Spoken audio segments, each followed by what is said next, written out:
Hello guys, welcome to the next video on Java for Beginners. In this video, we're going to be talking about access control mechanism in Java.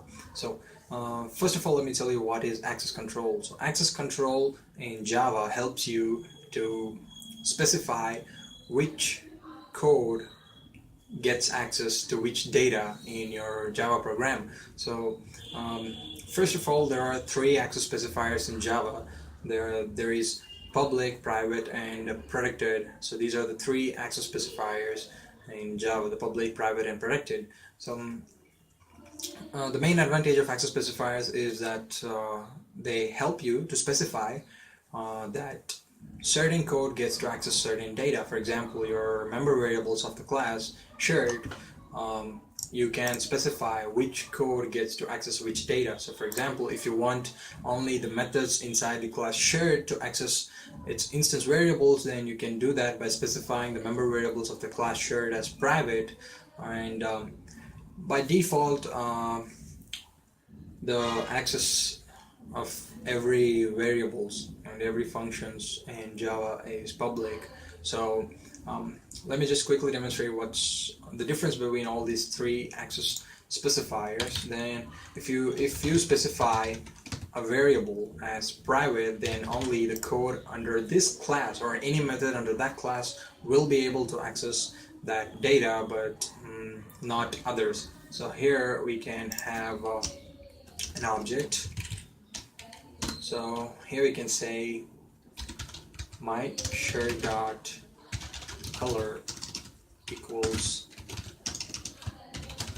red. So there you go. You created a new object for the class shirt, and you're trying to access the color variable of that shirt and change it to, or assign the value red to it. Let's see what happens if we run that program. So color has private access in shirt, so you cannot access because this code is not under this class. So what you can do is you can write your own method. For example, the one we saw in the getters and setters video, we can say set color and give the arguments as color. So there you go. You can have this method executed to set color. So there you go. Now if you try to run this program, there won't be any error because the code that's accessing the access specifier, the instance variable in this class, is present under the same class. So that's what private does. Private helps you to encapsulate data and restrict its access from any code outside its class. So whatever the methods you have under this class, all the methods can have access or use the member variables, whatever is specified as private.